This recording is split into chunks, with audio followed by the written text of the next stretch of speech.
Olá, começa agora mais um Saber Direito Debate. Hoje nós vamos conversar com o professor Daniel Miziara, que ao longo desta semana esteve aqui na TV Justiça ministrando as aulas sobre interdição e deficiência intelectual. E nós vamos hoje conhecer um pouco mais deste assunto e também da vida pessoal do próprio professor Daniel.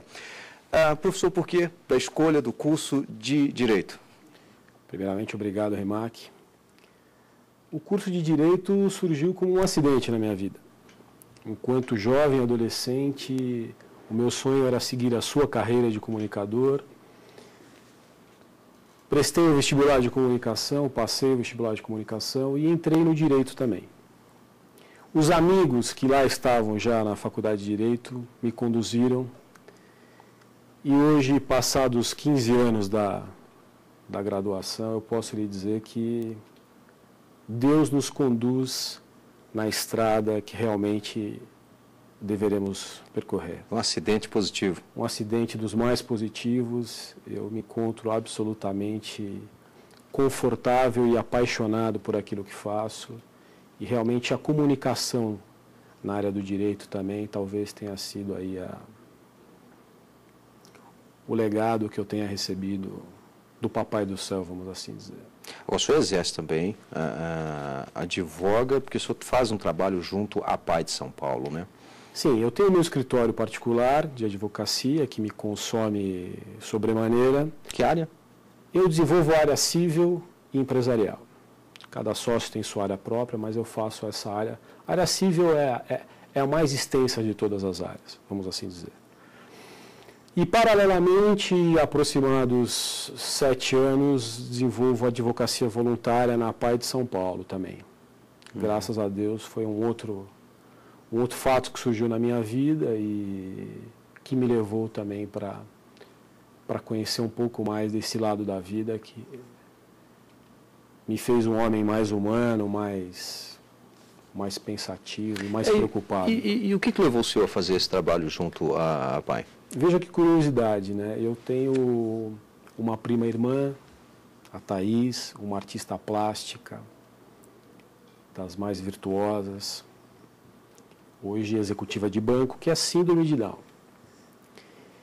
E eu sempre convivi muito bem com a deficiência, foi uma coisa muito comum para mim. Mas, na realidade, eu tive um amigo que acabou se tornando voluntário da PAI de São Paulo, foi guindado a um cargo de diretoria, e antes dele assumir a presidência da PAI de São Paulo, ele me convidou para que o atendimento jurídico que ele pessoalmente fazia na casa, voltado às mães, aos próprios deficientes, pudesse ser assumido por alguém da confiança dele. Eu lá cheguei, o serviço ainda era pequeno, não tão profissionalizado, e ao tempo em que ele assumiu a presidência da casa, realmente ele ofereceu todas as condições de crescimento.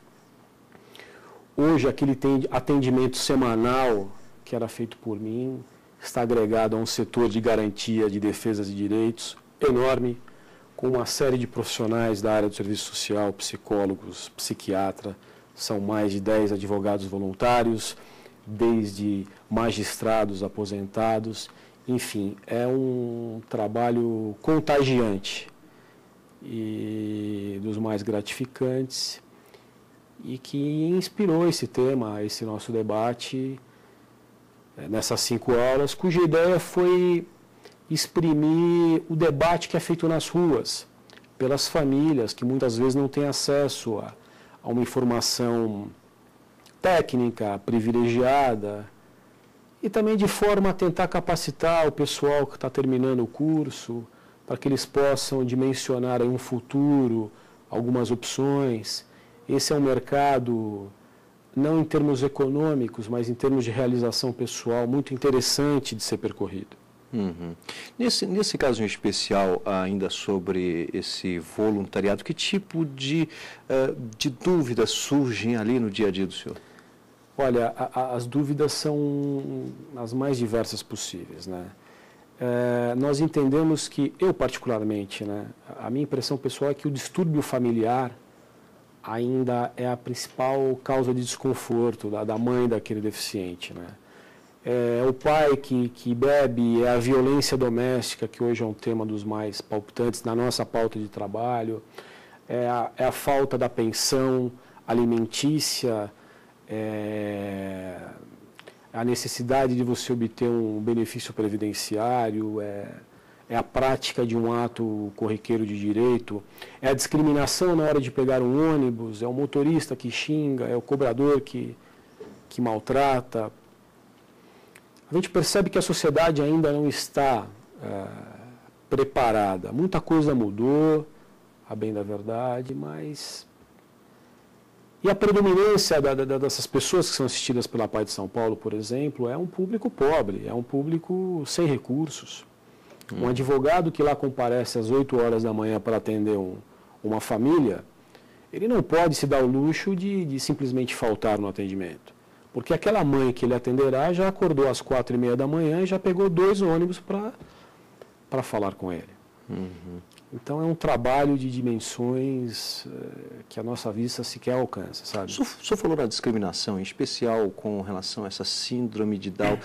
Ainda há muito, mas já melhorou ou o senhor diria que não melhorou? Não, a sociedade mudou. Eu me recordo, acabei de compartilhar consigo o meu caso pessoal, e quando eu consegui compreender o caso da minha prima, eu ainda menino, minha mãe dizia, olha, sua prima tem um probleminha, ela é diferente, talvez a expectativa dela de vida seja um pouco menor. A sociedade aprendeu a lidar com essa figura humana, a medicina aprendeu a lidar com os tratamentos e entender melhor como isso compreendia, como isso acontecia. Hoje a Thaís tem 34 anos de idade, está perfeita. Então a gente sente, pelo depoimento dos pais, que aquele deficiente que ficava em casa, escondidinho, guardado, que não interagia, que os próprios pais, muitos deles, quando saíam de casa com os filhos, se sentiam em relação desconfortável de como interagir com o mundo. Hoje isso mudou, hoje a meninada está na rua, hoje essa meninada é capacitada também em relação aos seus direitos, aos seus deveres, ela reivindica. Hoje o deficiente intelectual, dependendo da capacidade de manifestação dele, e esse foi o tema da nossa conversa, ele se defende, ele é o autodefensor.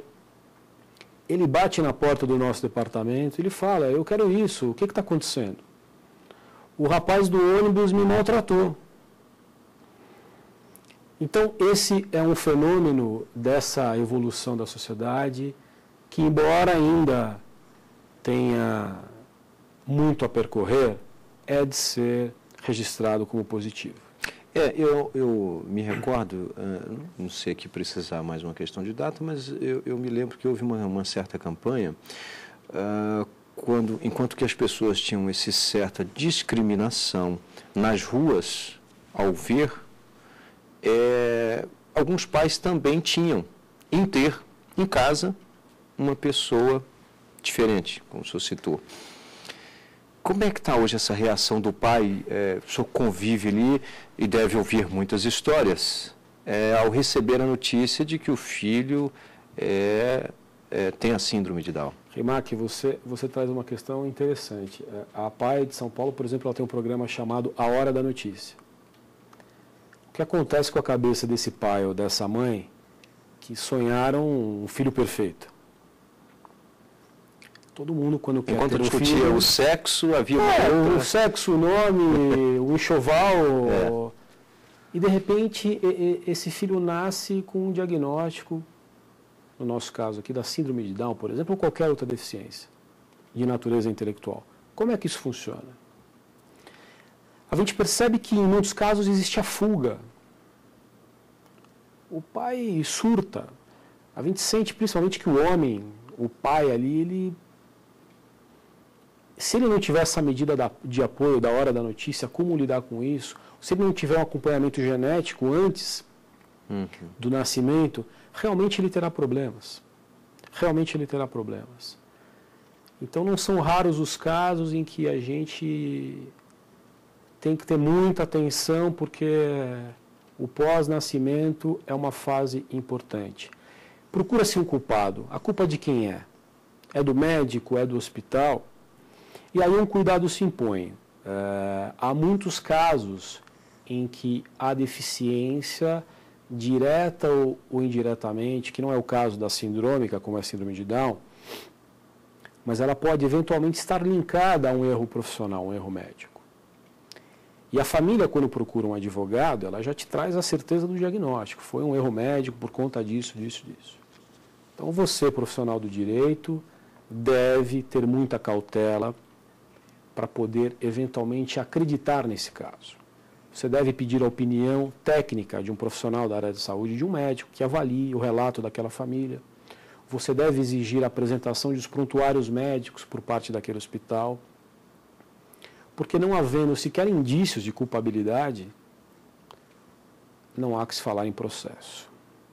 Então, a questão cai no campo psicológico, e essa família que acaba recebendo uma resposta, não temos um processo, ela precisa ter um atendimento para poder trabalhar o seu lado emocional, que realmente será uma derrota para ela naquele momento. Mas a maioria assimila melhor depois de passar por esse processo? Sim, sim. O amor faz a diferença. A hora que o seu filho, que não tem aquela perfeição aos olhos comuns, te abre aquele sorriso, tudo muda, né? Para os pais que têm esse componente de rejeição nos primeiros dias, talvez nos primeiros meses de nascimento, tudo passa, tudo se acomoda. Evidentemente, há casos em que, embora a minoria, para o bem da sociedade, que os pais desaparecem, mas talvez a questão da deficiência seja apenas uma desculpa.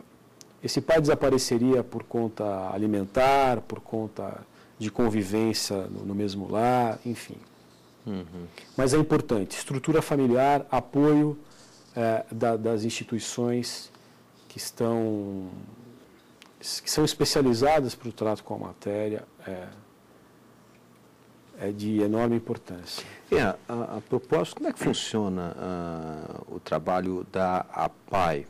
Ela está interligada no Brasil, ou é municipal, estadual, são independentes? As APAEs, elas são absolutamente independentes sob o ponto de vista de personalidade jurídica, de economia, de autonomia própria. Elas são municipais, né? Eu falo pela APAE de São Paulo, que é a pioneira, que talvez tenha sido aí tenha servido de estímulo ao engajamento da causa. E elas são interligadas em âmbito estadual pela Federação Estadual das APAEs e em âmbito federal pela Federação Nacional das APAEs, que é sediada em Brasília e é presidida pelo deputado Eduardo Barbosa. Então, a ideia é que as APAEs falem o mesmo idioma, é que elas pensem da mesma forma, que elas adotem, políticas institucionais assemelhadas, né? Que elas reivindiquem a mesma participação. Há um caso curioso recente em que eu particularmente tive que trazer a Brasília dois recursos, dois agravos de instrumento. Um agravo de instrumento tirado de despacho denegatório de recurso especial e um de extraordinário. É uma questão relativa ao trabalho. A Corte Estadual Paulista rejeitou a possibilidade genérica de acesso ao trabalho da pessoa com deficiência intelectual e remeteu a família à necessidade prévia de colheita da autorização do Ministério Público do Trabalho e da Justiça do Trabalho. O que, convenhamos, é um absurdo. E esses processos entraram em Brasília, estão pendentes de julgamento, e a Federação Nacional das APAEs, sensibilizada com essa questão, ingressou nesse processo na condição de amicus curiae e certamente trará um peso 2 no momento do julgamento. Mas um detalhe interessante, só para finalizar essa questão das APAES, é que uma APAE como a de São Paulo, por exemplo, ela trata apenas da deficiência intelectual. Mas a APAE de municípios menores, por conta da falta por vezes, do amparo estatal ou até mesmo da rede particular, ela acaba tratando da deficiência sensorial, da deficiência física. Então, embora a tônica seja a deficiência intelectual, ela, em grande parte dos casos, abarca o tratamento especializado de outras deficiências. Uhum. Em especial, a que o senhor atua, atende a quantas famílias? Na faixa de 2.000 famílias, mais ou menos. Então, é um número expressivo. É um número expressivo, sem dúvida. E a gente trabalha desde o nascimento, da estimulação precoce ao envelhecimento. Essa é uma questão também que não se pensava há 15, 20 anos. E o envelhecimento? Hoje, os nossos assistidos chegam a 55, a 60, 65 anos. Como é que fazemos? É porque a estimativa de vida, segundo a medicina, ela é reduzida. Ela é reduzida, mas ela tem se mostrado diferente daquilo que sempre se pensou. Então, a nossa preocupação agora, talvez não seja trabalhar com números, com a estatística da idade, mas sim o que fazer em relação àqueles casos que já estão aí, outros que se desenham com perfeita rigidez física, onde ele vai parar? Que tratamento que nós vamos dar para essas pessoas? Onde elas ficarão? Onde elas serão assistidas? Na falta de seus pais, com quem elas estarão? Uhum. Então, hoje já há, inclusive, uma tendência de criação de ambientes voltados a essas pessoas na fase da terceira idade. Prédios pensados, concebidos, em termos arquitetônicos, para atender a pessoa com deficiência da terceira idade. Que podem contar com apoiadores, e devem contar com apoiadores, mas é um novo cenário proposto, é um mar sem fim a desbravar. Bem, estamos aqui conversando com o professor Daniel Miziara no Saber Direito Debate. Você também pode enviar a sua sugestão de pergunta ou de tema a ser debatido aqui no programa Saber Direito. Para isso, basta encaminhar a sua sugestão para o endereço eletrônico saberdireito@stf.jus.br. E você também pode assistir o nosso programa no canal da TV Justiça no YouTube. O endereço é www.youtube.com/saberdireitodebate. Nós vamos a um rápido intervalo, em seguida estaremos de volta. Até já.